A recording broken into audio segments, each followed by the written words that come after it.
नमस्कार, मी श्वेता अंकले. तरुण भारतच्या न्यूज बुलेटिन मध्ये आपल्या सर्वांचे स्वागत. आता पाहूया ठळक घडामोडी. गोरगरीब, विणकर, कष्टकऱ्यांची देवी म्हणून श्रद्धा असणारी वडगाव येथील मंगाई देवीची वार्षिक यात्रा अमाप उत्साहात मंगळवार दिनांक 22 जुलै रोजी सुरू झाली. दिवसभरात बेळगाव शहर परिसरासह जिल्ह्यातील आणि महाराष्ट्रातील हजारो भाविकांनी देवीचं दर्शन घेतलं. झेंडूच्या फुलांच्या माळांनी तसेच विद्युत रोषणाईने सजवलेलं मंदिर भाविकांचं लक्ष वेधून घेत आहे. सोमवारी रात्री 12 वाजता मंदिरात धार्मिक विधी संपन्न झाले. मंगळवारी सकाळी मिरवणुकीने वडगाव परिसरातील विविध देवस्थानांमध्ये जाऊन पूजन करण्यात आले. दुपारी 12 वाजता मिरवणूक मंदिराजवळ आल्यानंतर गाऱ्हाणे उतरण्याच्या कार्यक्रमानंतर मुख्य यात्रेला सुरुवात झाली. प्रशासनासह देवस्थानचे हक्कदार चव्हाण पाटील परिवारातर्फे यात्रेचे नेटके नियोजन करण्यात आले आहे. मंगळवार मुख्य दिवस असल्याने दिवसभरात लाखो भाविकांनी देवीच्या दर्शनासाठी हजेरी लावली होती. लाखो भाविकांनी बेळगाव परिसरात सुख समृद्धी लाभू दे, परिसराचा भरभराटीने विकास होऊ दे अशी इच्छा व्यक्त करत देवीचे दर्शन घेतले. शनिवारी सकाळी दारूच्या नशेत कंगराळी खुर्दपासून काही अंतरावर असलेल्या मार्कंडेय नदीमध्ये उडी घेतलेल्या सचिन माने वय 45 राहणार महादेव रोड कंगराळी खुर्द मूळ सोलापूर महाराष्ट्र या युवकाचा मृतदेह अखेर सापडला. तब्बल 3 दिवसानंतर आज मंगळवारी सकाळी अलतगाव पुलाजवळ मृतदेह आढळून आला. याबाबत पोलिसांकडून प्राप्त माहितीनुसार सचिन माने हा गेल्या अनेक वर्षांपासून पत्नी व एक मुलगा व मुलगी यांच्यासह तो कंगराळी खुर्द येथे राहत होता. कुटुंबाच्या उदरनिर्वाहासाठी तो सुतारकाम करायचा. त्यानंतर त्याने मी जीव देतो असं म्हणत हातात मोबाईल घेऊनच उडी मारली होती. दरम्यान सचिनला उडी मारताना पाहिलेल्या युवकांनी त्याच्या कुटुंबियांशी संपर्क साधला. तसेच एपीएमसी पोलीस स्थानक, अग्निशमन दल, एसडीआरएफ आणि एचईआरएफ या यंत्रणांना माहिती दिली होती. पोलीस अधिकारी घटनास्थळी दाखल झाले. गेल्या 3 दिवसांपासून नदीत बोटी व कॅमेऱ्याच्या सहाय्याने शोध कार्य सुरू होतं, पण मृतदेह सापडला नव्हता. आज अखेर मंगळवारी सकाळी नदी पात्रामध्ये एक मृतदेह तरंगताना दिसून आला. ही माहिती मिळताच एचईआरएफ टीमने घटनास्थळी धाव घेतली आणि मृतदेह बाहेर काढून पोलिसांच्या ताब्यात देण्यात आला. उपराष्ट्रपती जगदीप धनखड यांचा राजीनामा मंजूर करण्यात आला आहे. धनखड यांनी राष्ट्रपती द्रौपदी मुर्मू यांना पत्र पाठवून आपल्या पदाचा राजीनामा देण्याबाबत कळवलं होतं. त्यांनी राजीनाम्यामागे प्रकृती अस्वास्थ्याचं कारण दिलं होतं. आज मंगळवारी राज्यसभेला कळवण्यात आले की उपराष्ट्रपती जगदीप धनखड यांचा राजीनामा राष्ट्रपती मुर्मू यांनी स्वीकारला आहे. तसेच गृह मंत्रालयाने एक अधिसूचना जारी केली आहे, ज्यामध्ये राजीनामा तात्काळ लागू होईल. पंतप्रधान नरेंद्र मोदी यांनी एक्सवर पोस्ट करून धनखड यांना उत्तम आरोग्यासाठी शुभेच्छा दिल्या. जगदीप धनखड यांना भारताचे उपराष्ट्रपती म्हणून तसेच इतर अनेक भूमिकांमधून देशाची सेवा करण्याची संधी मिळाली. मी त्यांच्या उत्तम आरोग्यासाठी प्रार्थना करतो असेही ते म्हणाले. वडगाव येथील जागृत देवस्थान श्री मंगाई देवीच्या यात्रेदरम्यान दर्शनासाठी आलेल्या एका महिलेच्या गळ्यातील 16 ग्रॅम वजनाचे सोन्याचे मंगळसूत्र चोरीला गेल्याची घटना आज मंगळवारी सकाळी 11:30च्या सुमारास घडली. मंदाकिनी भीमाराव दावणे राहणार आनंदनगर 3रा क्रॉस या भाविक महिलेच्या गळ्यातील मंगळसूत्र गर्दीचा फायदा घेत अज्ञात चोरट्यांनी लांबवलं. आज यात्रेचा मुख्य दिवस असल्यामुळे मंदिर परिसरात भाविकांची प्रचंड गर्दी होती. याच गर्दीचा फायदा घेत चोरट्याने हे कृत्य केल्याचं समजतं. सदर घटना शहापूर पोलीस ठाण्याच्या हद्दीत घडली असून पोलिसांनी घटनेचा तपास सुरू केलाय. यात्रेच्या गर्दीमुळे पोलिसांसमोर सुरक्षेचं मोठं आव्हान असून यात्रेच्या कालावधीमध्ये अधिक सतर्क राहण्याची गरज पुन्हा एकदा अधोरेखित झाली आहे. खानापूर तालुक्यातील जांबोटी चोरला रस्त्यावर चिखले गावानजीक काल सोमवारी गोव्याकडे निघालेली क्रेटा कार पलटी होऊन मोठा अपघात झाला. सुदैवाने गाडीत बसलेले दोघे प्रवासी थोडक्यात बचावले. या मार्गावरून मोठ्या प्रमाणात वाळूची वाहतूक होत असल्यामुळे ट्रकमधून वाळू रस्त्यावर सांडत आहे. परिणामी रस्ता घसरडा होत असून लहान मोठ्या वाहनांसाठी धोका निर्माण झालाय. यामुळे अशा अपघातांची मालिका सुरूच आहे. अपघातानंतर काही वेळ वाहतूक ठप्प झाली होती. मात्र स्थानिक नागरिकांनी तातडीने मदत करून कार बाजूला घेतल्याने वाहतूक पुन्हा सुरळीत करण्यात आली. प्रशासनाने आणि पोलीस खात्याने या मार्गावर होणाऱ्या वाळू वाहतुकीकडे लक्ष देणे गरजेचे आहे, अशी मागणी प्रवाशांकडून होत आहे. शहरात अलीकडच्या काळात वाढत असलेल्या स्टॅबिंग घटनांच्या पार्श्वभूमीवर पोलिसांनी अँटी स्टॅबिंग मोहिमेअंतर्गत कारवाई सुरू केली आहे. काल सोमवारी सायंकाळी श्रीनगर येथे एका युवकाला अटक करून त्याच्या जवळील धारदार जांबिया जप्त करण्यात आलाय. पोलिसांनी अटक केलेल्या युवकाचं नाव आनंद परशुराम बजंत्री व 21 राहणार मुस्लिम गल्ली श्रीनगर बेळगाव असं आहे.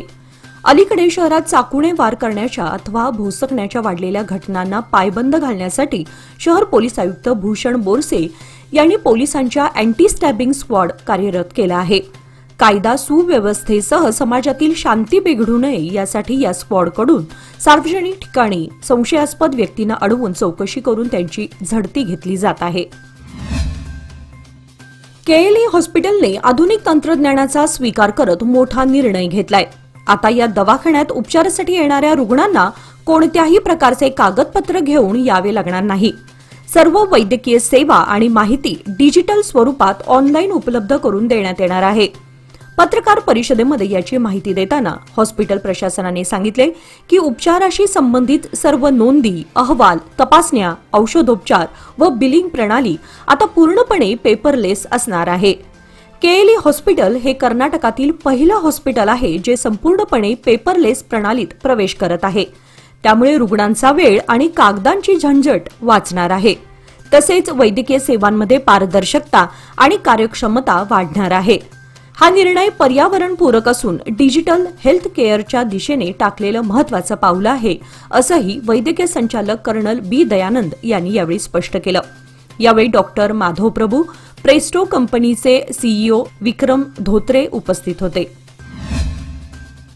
शहरात L&T कंपनीमार्फत सुरू असलेल्या जलवाहिनी टाकण्याच्या कामामुळे अनेक भागांमध्ये रस्त्याची दुरवस्था झाली आहे. विशेषतः गवळी गल्लीमध्ये पाईपलाईन घालण्यात आली असली तरी त्यानंतर चरी व्यवस्थित न बुजवल्यामुळे स्थानिक नागरिक त्रस्त झाले आहेत.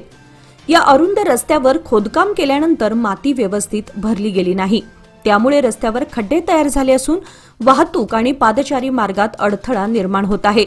त्यामुळे वाहनधारक व पादचाऱ्यांना त्रास सहन करावा लागतो. स्थानिक नागरिकांनी यावर तीव्र नाराजी व्यक्त करत काम पूर्ण केल्यानंतर रस्त्यांची पूर्वस्थिती करण्याकडे दुर्लक्ष का केलं असा सवाल केला आहे. प्रशासन व संबंधित ठेकेदारांनी तात्काळ चरी बुजवून रस्ता पूर्ववत करावा अशी मागणी स्थानिकांनी केली आहे. गोवा वेस वाहतूक सिग्नलजवळ असलेल्या पोलीस चौकीसमोरच पादचारी महिलेला कॅन्टरने धडक दिल्याने तिचा मृत्यू झाल्याची घटना काल सोमवारी घडली. शिबा वासिम इनामदार वय 32 राहणार बाबले गल्ली अनुगोळ असं मृत महिलेचं नाव आहे. आपल्या 2 मुलांना शाळेतून घरी घेऊन जाण्यासाठी त्या जात असताना हा अपघात घडला. त्यांना कॅन्टरने मागच्या बाजूने धडक दिली, त्यामुळे त्या खाली कोसळल्या. त्यांना जवळच असलेल्या खासगी रुग्णालयात दाखल करण्यात आलं, मात्र त्यांचा मृत्यू झाला असल्याचं डॉक्टरांनी सांगितलं. या घटनेनंतर दक्षिण रहदारी पोलिसांनी कॅन्टर ताब्यात घेतला असून चालकावर गुन्हा दाखल करण्यात आलाय. उचगाव येथील पशुवैद्यकीय दवाखान्याच्या वतीने शेतकरी बांधवांना प्रोत्साहन देण्यासाठी वासरू प्रदर्शन आणि स्पर्धेचं आयोजन करण्यात आलं होतं. या उपक्रमाला परिसरातील शेतकऱ्यांचा भरघोस प्रतिसाद लाभला असून सुमारे 100 शेतकऱ्यांनी आपली वासरे या प्रदर्शनात सादर केली. या दवाखान्याच्या कार्यक्षेत्रात उचगावसह 17 गावांचा समावेश होतो. या गावांमध्ये मोठ्या प्रमाणावर दुग्ध व्यवसाय आणि पशुपालन केलं जातं. त्यामुळे या क्षेत्रातील शेतकऱ्यांना आधुनिक पशुसंवर्धन, आरोग्य व्यवस्थापन आणि उत्तम दूध उत्पादनासाठी मार्गदर्शन मिळावं, हा या उपक्रमामागील प्रमुख उद्देश होता. प्रदर्शनादरम्यान वासरांची वाढ, आरोग्य, देखभाल यावर तज्ज्ञांकडून सविस्तर मार्गदर्शन करण्यात आलं. तसेच उत्तम वासरांनाही स्पर्धा स्वरूपात पारितोषिके देण्यात आली. या उपक्रमातून शेतकरी वर्गामध्ये जनजागृती होऊन वासरांचे संगोपन योग्य पद्धतीने करण्यासाठी प्रेरणा मिळाल्याचं पशुवैद्यकीय अधिकाऱ्यांनी सांगितलं. जिल्हाधिकारी कार्यालयाच्या सभागृहात जिल्हाधिकारी मोहम्मद रोशन यांच्या अध्यक्षतेखाली 3 महत्त्वपूर्ण बैठकांचे आयोजन करण्यात आले होते. सन 2023-24 या आर्थिक वर्षातील 7व्या लघु सिंचन गणनेसाठी जिल्हा पातळीवरील समन्वय समिती स्थापन करण्यासंबंधीची बैठक, जन्म मृत्यू नोंदणीसाठी जिल्हास्तरीय समन्वय समिती बैठक आणि 11व्या कृषी गणनेच्या दुसऱ्या टप्प्यातील कार्य पूर्ण करण्यासाठी जिल्हा समन्वय समितीची बैठक अशा 3 वेगवेगळ्या विषयांवर चर्चा झाली। या बैठकीदरम्यान संबंधित विभागांच्या अधिकाऱ्यांनी आपापल्या प्रगती अहवालाचे सादरीकरण केले। जिल्हाधिकाऱ्यांनी सर्व गणना आणि नोंदणी प्रक्रिया नियोजित वेळेत व अचूक रीतीने पार पाडण्याचे निर्देश अधिकाऱ्यांना जिल्हाधिकारी रोशन यांनी दिले।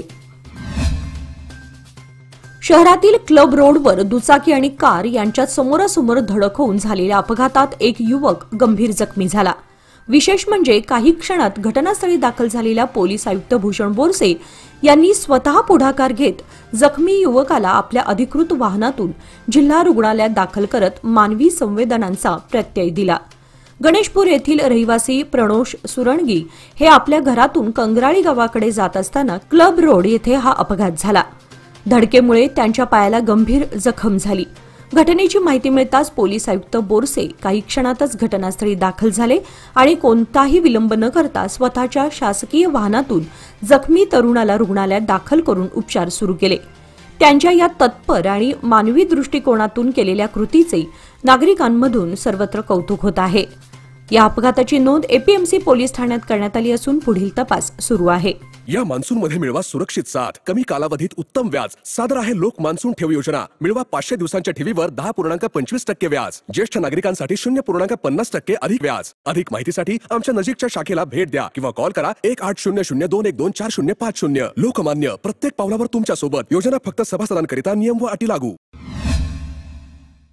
शहरातील चव्हाट गल्ली परिसरात गटारींवर थोर पुरुषांचे फोटो फेकले गेल्याचा अत्यंत खेदजनक प्रकार समोर आलाय। गेल्या अनेक दिवसांपासून हे फोटो तिथेच पडून असून कोणीही त्याकडे लक्ष दिलं नसल्याचं चित्र आहे। हा प्रकार विटंबना म्हणूनच बघितला जात असून परिसरातील नागरिकांमध्ये तीव्र संताप निर्माण झालाय। दररोज हजारो नागरिक या मार्गावरून जात असून देखील कोणत्याही यंत्रणेकडून साफसफाई अथवा फोटो उचलण्याची तसदी घेण्यात आलेली नाही। थोर पुरुषांचा असा अवमान होणे म्हणजे संस्कृती आणि समाजाच्या मूलभूत मूल्यांची पायमल्ली आहे, अशी प्रतिक्रिया नागरिकांकडून व्यक्त केली जात आहे। अशा प्रकारांना आळा घालण्यासाठी आणि संबंधित दोषींवर कठोर कारवाई व्हावी अशी जोरदार मागणी सध्या केली जात आहे। Belgaum chamber of commerce and इंडस्ट्रीजच्या प्रशासकीय मंडळावर 10 जणांची बिनविरोध निवड झाली आहे। व्यापार क्षेत्राच्या 5 आजीवन सदस्य जागांसाठी आणि 1 सर्वसाधारण सदस्य जागेसाठी निवडणूक जाहीर झाली। एकूण 12 जणांनी अर्ज दाखल केले होते। सोमवारी अर्ज मागे घेण्याचा शेवटचा दिवस होता। व्यापार क्षेत्रातील एका उमेदवाराने आणि औद्योगिक क्षेत्रातील एका उमेदवाराने आपले अर्ज मागे घेतल्याने उर्वरित उमेदवारांची बिनविरोध निवड झाल्याचे निवडणूक अधिकाऱ्यांनी जाहीर केले। व्यापार क्षेत्राच्या आजीवन सदस्य जागेसाठी MK हेगडे, अप्पासाहेब गुरव, रोहित कपाडिया, सचिन हंगिरगाकर, विजया दरागशेट्टी यांची बिनविरोध निवड झाली।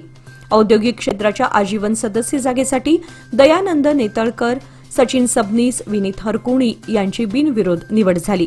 सुधीर चौगले हे व्यापार क्षेत्राच्या सर्वसाधारण मतदारसंघातून निवडून आले आणि बसवराज रामपुरे हे औद्योगिक क्षेत्राच्या सर्वसाधारण मतदारसंघातून निवडून आले।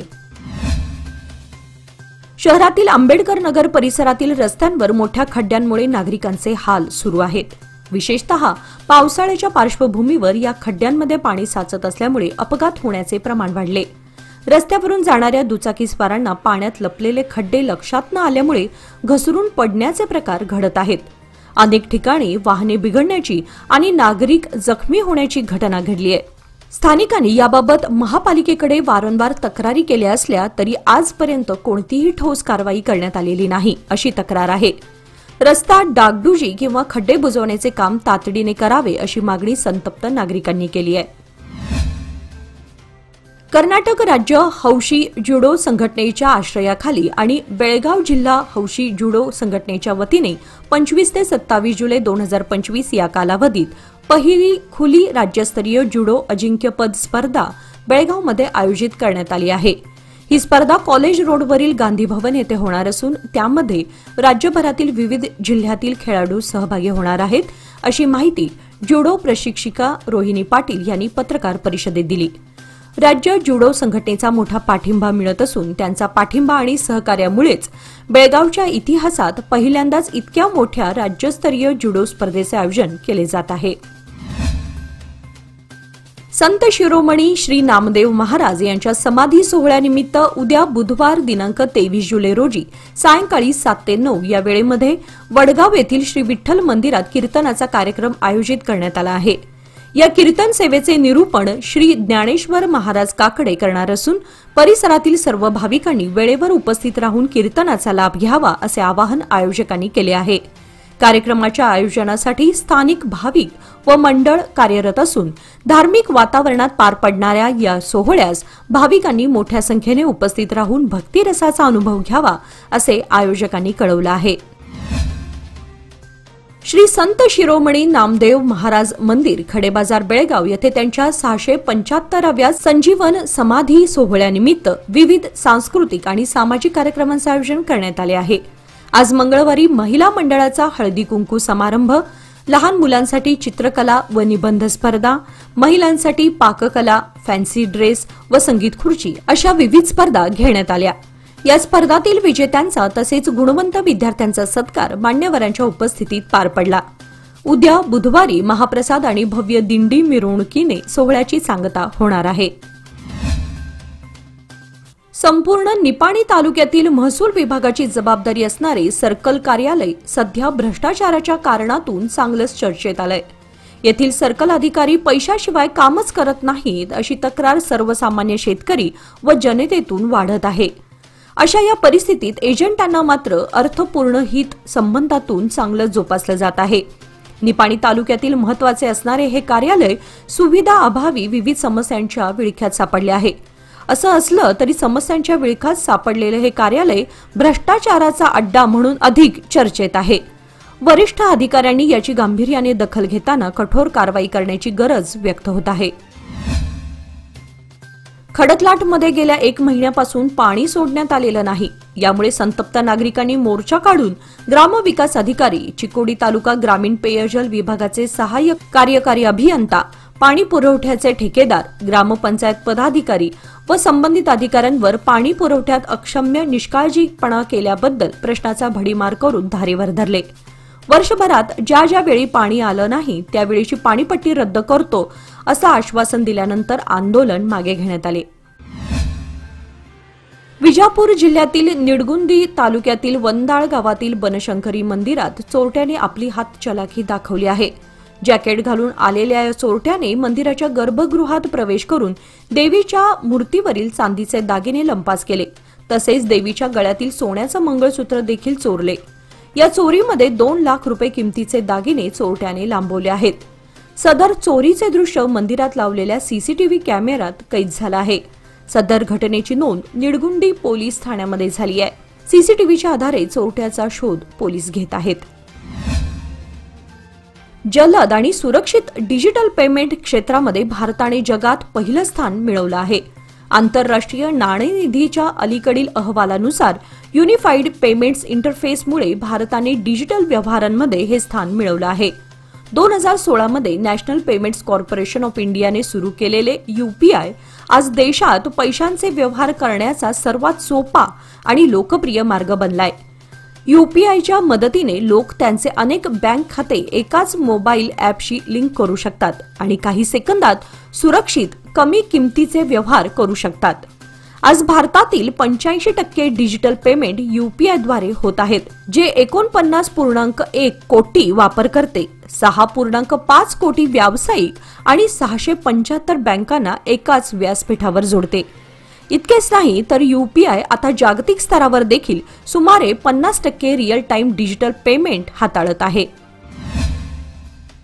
शहरातील समर्थनगर रेल्वे मार्गावर आज मंगळवारी दुपारी एका वृद्ध पादचाऱ्याचा रेल्वेच्या धडकेत जागीच मृत्यू झाला. रेल्वे रूळ ओलांडताना घाई गडबडीमुळे ही दुर्दैवी घटना घडली. मृत इसमाची ओळख पांडुरंग भातकांडे, वय 75, राहणार खडक गल्ली बेळगाव अशी झाली आहे. पांडुरंग भातकांडे रेल्वे फाटकाच्या परिसरातून रूळ ओलांडण्याचा प्रयत्न करत असताना भरधाव येणाऱ्या रेल्वेने त्यांना जोरदार धडक दिली. या धडकेमध्ये त्यांचा जागीच मृत्यू झाला. घटनेची माहिती मिळताच रेल्वे पोलीस तात्काळ घटनास्थळी दाखल झाले.